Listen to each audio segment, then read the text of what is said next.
Hey guys, what's going on? Welcome to 2.0. I'm your host, JR. Today I want to do something special. Today I'm calling it 2.0 on the road. So I'm actually at Trumbull Mall today. I want to walk around the mall and ask people a couple of questions as far as what they think the impact of divorce is on men and who they think recovers faster from a divorce. So I'm interested to find out what people are thinking about this topic. So come with me. I hope you're going to enjoy the segment. So let's see what's going on. I'm nervous as hell, but hey, let's go for it.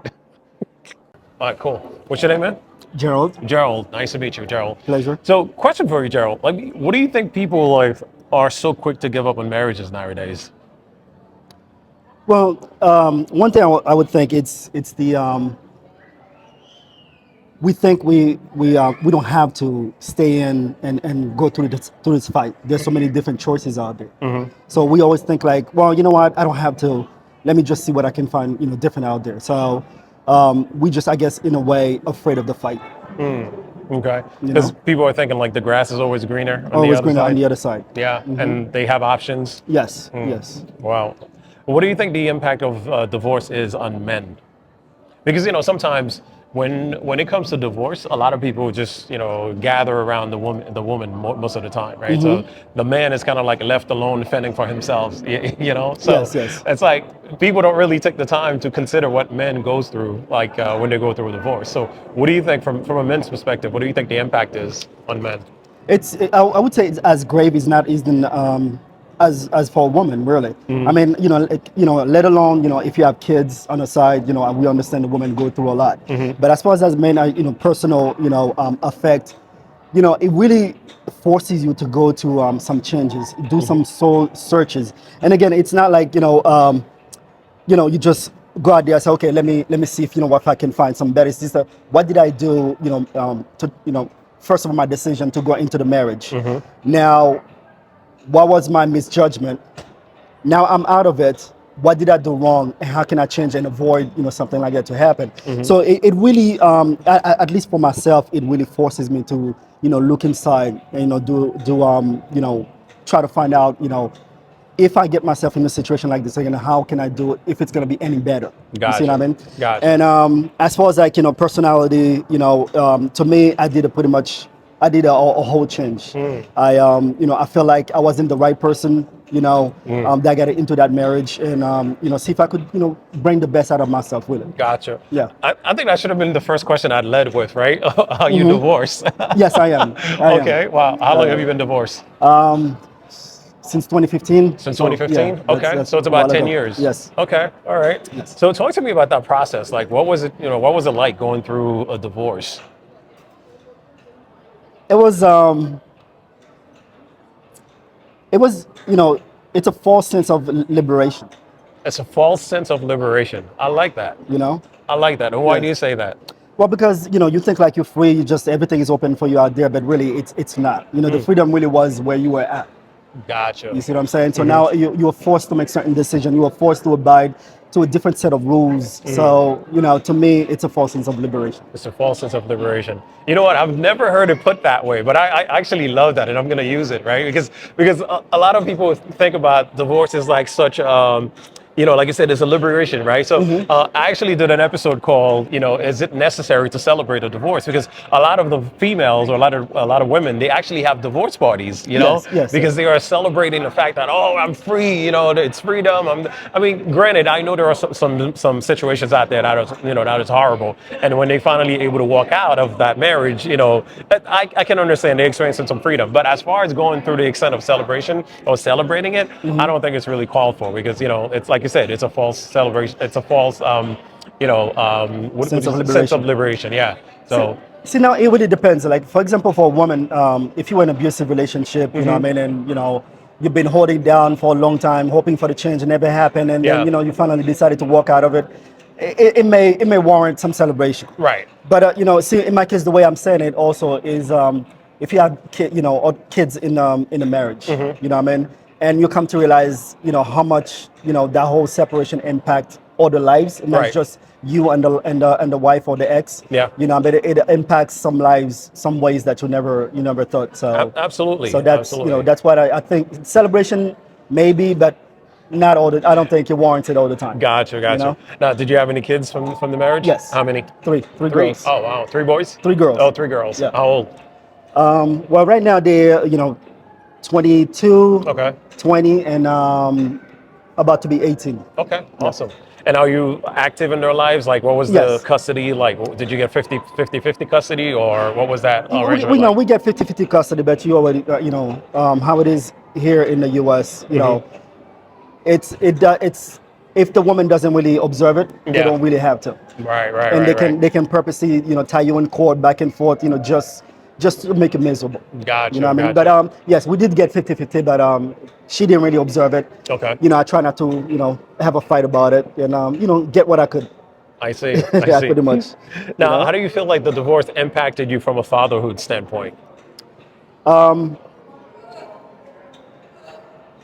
It's fatherhood. It's always be aware your impact in your kid's life. Yeah, because me myself, I'm divorced as well, and I have one kid, right? And I think one of the hardest things for me in the divorce was the fact that I wasn't going to be around my son 24/7. Yes. That was one of the things that really hit me hard. So that's why I'm asking, like, what was the impact for you on your side, right? Yes. So because now you have three girls, I guess I could call you a girl dad, right? Yes, I was. Yes, I was. And it's crazy. Like no matter where I go, it's always the same thing. Like it automatically I'm able to connect with with kids, girls and stuff. You know, what I Yeah. mean, it just it's almost like it's a fatherhood that keeps on continuing. Wherever I go, it's easy for me to connect with with other kids. You know what I mean? Gotcha, So gotcha. and I enjoy it. I So see. yeah. Nice.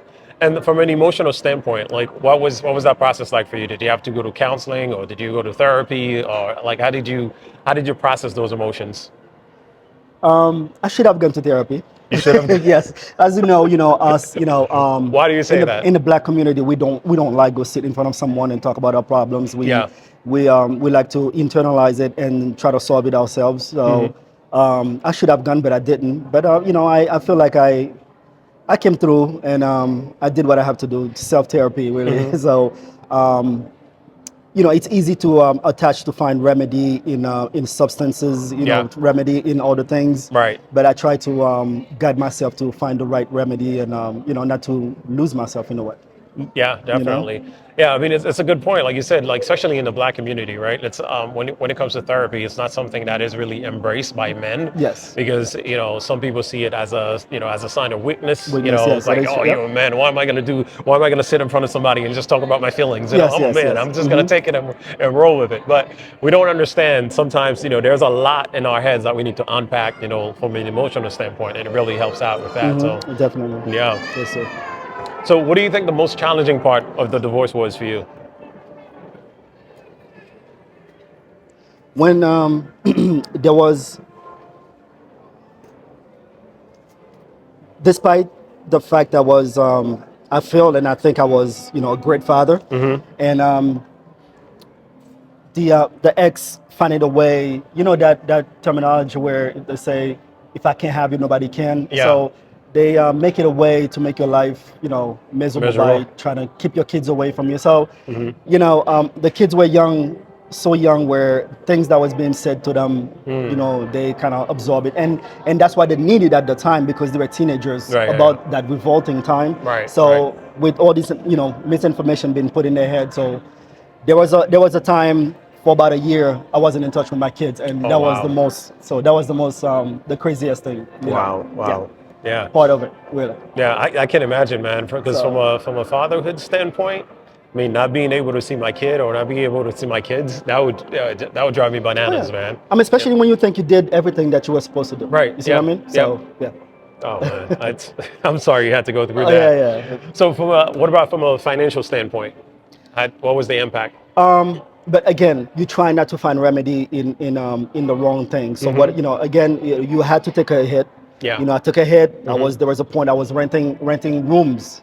So but I stay focused. Knew what I had to do, and now I'm living in a luxury apartment building. Oh, you know what I'm nice, saying? So nice. it's just you gotta make sure you stay focused, and there's certain things you think you're helping yourself, but you just punishing yourself in the long run. So just put your head down stay focused and Yeah. you know, Yeah. and go for it. As a man, I can't imagine that process being, could have been easy for you. Going from a house and then now you finding yourself renting a room from somebody else or Yes. from someone's apartment or something like that. So I know it must have done something to you mentally, right, as a man, because Oh you start yes. questioning yourself, you start feeling like a failure, or you start feeling like you're rejected by society. So I can imagine that was that was pretty harsh on you. It was harsh, but it came out to be really great because right now, any celebrity can walk around here. I feel the same. Mm, It just give me that level of confidence yeah. where where I came from, Yeah. what I can do, where I can go. It just makes me these people are just like you and I. It just I don't have no one that I adore more than myself. Gotcha. So that's what it did to me. You know what I mean? So in the long run, it wasn't a great experience, but it turned out to be an awesome experience. Gotcha. You know what I So mean? you were able to make do with whatever situation you found yourself in, right? Yes, yes. Yeah, yeah. So that's the thing, because sometimes one of the things that people don't realize is as men we have to deal with the isolation part of it, right? So after the divorce, you have to move in, whether it's your own apartment or whether you're renting a room from somebody else. Now you're away from your family, especially not being able to talk to your kids for over a year. Yes, yes. Now you're in the room all by yourself with just you and your thoughts. Yes, yes. So people don't understand that as men, we have to process these things, These things, So yeah, yeah. if you're not, well, rooted in something, it's gonna, it could be detrimental. Oh, yeah, yes. And that get back to that same false sense of freedom is now you're in a room by yourself. You can shit, I can party. I don't have to answer to nobody. Yeah, yeah, yeah. Or you can just put your head down and just focus. Okay, where I'm gonna go. Let's do this. Yeah. You see what I mean? So, you definitely have to make the choice. Gotcha. Yeah, man. So now, considering it's been 10 years since the divorce, I'm pretty sure you've been out in the dating game. So what was it like for you getting back in the dating game? Well, first of all, how long were you married? I was for 14 years. You were married for 14 years. Okay. So what was it like, just getting your feet wet back in the dating game? Well, what I came to observe out there wasn't very pleasant. I mean, I see what things were. But I was lucky to to meet someone that I was working with. Okay. So I got to know. So I didn't really have to really step in that colloquial dating game. Gotcha. You know what I mean? So Okay. yeah. thank Now, God. do you see yourself possibly getting married again in the future? Yes, and again, the only thing is just I just have to be make sure the state of mind I was back then, it's not the same state of mind, because I think I had a false I didn't really understand being married. Okay. And the thing is, I'm not accusing the other person. It Right, really right, was right, me. right. Yeah. I think I didn't have what I needed. The information and the know-how to the tolerance. Right. I just didn't have. I You know, didn't have it. it's interesting because You know what I it's like now, you're taking accountability, for things that happen, right? So you're not necessarily blaming your partner, but you're looking at yourself in the mirror and say, hey, what could I have done differently? Yes, I yes. know there were things that I should have done differently. I know that I wasn't ready in certain aspect in order to deal with the situation. So. So over the past 10 years, do you feel like you've done the work to get you ready, to help you overcome some of the challenges that you faced in the previous marriage? Yes. Like I said, I used to be proud to beat my chest, saying I'm the most intolerant. I don't play that, whatever. Yeah. Now it becomes to a point where that got me to rethink that and see that intolerance is not it at the level I had it, it wasn't a great thing. So I have to really put it under control. Okay. You know what I mean? So I'm definitely more tolerant now. All right. So, You know? not to get too personal, but what are some of the stuff that you feel like you've worked on, or that might have been like problematic in the previous marriage that you feel like you've worked on today?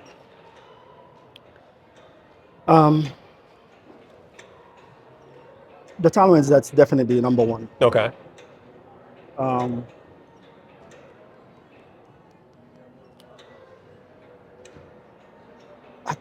to me, it seems to be that really where everything really stemmed from. because I could have worked a lot of different things out. Yeah. I just didn't want to. I didn't feel like I had to. I had too many choices. Too many choices. Yeah. So I think that's where most of it really stemmed from. Okay. So I guess now, 10 years down the road, you're looking back at the situation. Do you feel like, you should have fought a little harder, or you should have been a little Yes, more understanding? definitely. Yeah. Definitely. And because even not just for myself, but for the other lives that are impacted. Yeah. Yeah. Especially the three girls. Yes. Yeah. Yeah. So, Well, I mean, for me, it's like, one of those things too. It's like I said, getting back into dating games and then, getting married again. Because sometimes you may see it a little scary because of the fact that you already got one divorce under your belt. You're yes. So Quite. what is it going to look like? Exactly. So It makes do you ever, makes think fearful. about that? Very, very make you fearful. Then Yeah. jumping in again, like you feel like you have to. Okay, let me double check, triple check. Yeah. Make sure you know what I'm saying. Yes, it makes you hesitant. Gotcha. Yeah. Even if you're the right person and all, it might makes you think about it twice before you jump in Gotcha. because you are of fear again. Gotcha. You know? But you seem like a young guy. So how old were you when you got married the first time? 21. 21. Yeah. Oh man. Yeah, quite. Yes, I was Wow. quite young. So do you feel like that played a factor into the downfall of the marriage? Yes. I think I thought I had it, but I didn't. Okay. No, I thought I knew what it was, but I didn't. Was it one of those situations where she was pregnant and you had to get married, or it was planned? From the time we met, we both wanted to leave our parents' house. Okay. You know what I mean? So you both And were then- looking for an escape. Yes, exactly. We're looking for an escape, and then, Okay. of course, messing around very young and stuff, ended up Yeah. being pregnant. I said, "Oh, Okay. this is it. So let's Right. just do it." So yeah. Gotcha. So now, looking at that situation, so let's say, for example, now you got three girls, right? So let's say, for example, one of them was to get pregnant, like it wasn't an unplanned pregnancy. Would you encourage them to get married because of the unplanned pregnancy? I would or never. Yes, I would definitely advise them to. Hey, a father can always be around. Yeah. You can always have the right arrangement. You can just hold on to see, keep on with the relationship. Hold on to see if it's actually the person, because having the kids is not at the point where you make the decision. Okay, this is it. You know what I mean? If you gotta look at it even further. Yeah. Beyond the kids, to see if you guys are gonna be able to collaborate. Good enough raising the kid and doing certain things together. Before you make that decision. Gotcha. So yeah, I would definitely encourage her. Now I would say, hey, drop him and run. Now just let him be the father in the kid's life, and then you guys continue with the relationship and see how far you guys can take it. Awesome. Yeah, know? definitely. And definitely. it's all stemmed with this also religious belief where, hey, it's a sin. You get pregnant. Well, since you got pregnant, let's get married. So Yeah, undo yeah. the sin. Right, you know right, what I'm saying? right, yeah. So that doesn't undo the sin. It already happened. It happened. Yeah, You know yeah. what I mean? We can stay in the relationship. And be mother and father, and then later on we'll decide if we want to get married. Gotcha. You see? So I take it you grew up in church. Was that a similar situation that happened to you? Yeah. Yes. I was raised Baptist. When I okay. was, since I was a kid. Of course, when I got older, I, decided not to follow through anymore. But yes. So it was, religion has a lot to do with it also. Gotcha. In a way, it makes you feel like forced to do the right thing when really is not. It's really isn't not. Gotcha. Yeah. Yeah. So I mean, right now, like if anybody who's watching this show and they find themselves in a situation where they're contemplating, calling it quit or throwing in the towel or just walking away, like what would be your advice to them? Like looking at your history, and now for the past 10 years, like what would be your words of encouragement to them? A little bit more effort. Yeah. Give it a little more effort. Try it, a little more, and see. Yeah. Don't be so quick to think you have so many choices, and the choices out there may not be the right one either. Yeah, they might say it's easier for you to say because you're already done it and then you're out now, you're free, Yeah. But basically you're telling them, hey, it's not all it cracks up to be out here. No, it's not. It's not. Give it a shot. Especially somebody. Again, on the men perspective, Yeah. at least. Yeah. If a woman, gives you a child, it's very precious. Try to be there. You don't have to get married. Just live with the person a little bit. Try to understand the person and see if that's something you wanna pursue. Okay. You know. Now, How about some advice for the women, right? Because you've been through that situation where the mother was trying to keep the kids from you or whatever. So what would you say to someone who's thinking about doing something like that, in that situation? You never end up hurting the men. Never. Not just the men. Yeah. You hurt him for the moment, Right. but it's a long lasting effect. Yeah. You know what I mean? So it's never the right decision. Gotcha. You know? And you would encourage the fathers to keep it. I mean, it's unfortunate that we have to use the word fighting, but you would encourage them to keep fighting to Keep see the fighting. kids. Keep Yes. fighting for their rights. Yes. I mean, we shouldn't have to, but unfortunately, this is what it is. This is what the society has given us, right? Yes, So yes. now, yeah. All right, man. So Joe, appreciate your time It's been today, a pleasure. man. Sorry, man. It's a little sweaty. It's all right. It was Thank good you, my running into brother. you, All right, man. yes, Thanks sir. for your time. I appreciate you, man. it. All What's your name again? JR. JR? Yeah. All right. Yeah. Yes, sir. I hope you enjoyed this interview as much as I did, and I hope you like the new segment 2.0 on the road. So don't forget, leave a comment if you are going through divorce, or if you have something that you want to talk about, something you want to share, and you want to do it on this show.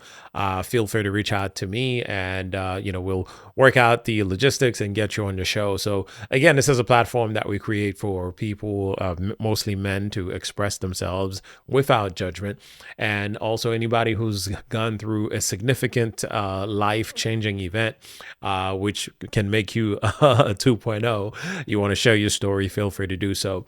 And again, as I always say to people who are going through a divorce right now, especially men, this is not the end. I know it's tough. I know it's not an easy road. I know, it could be depressing at times, but I want you to let you know that it's not the end.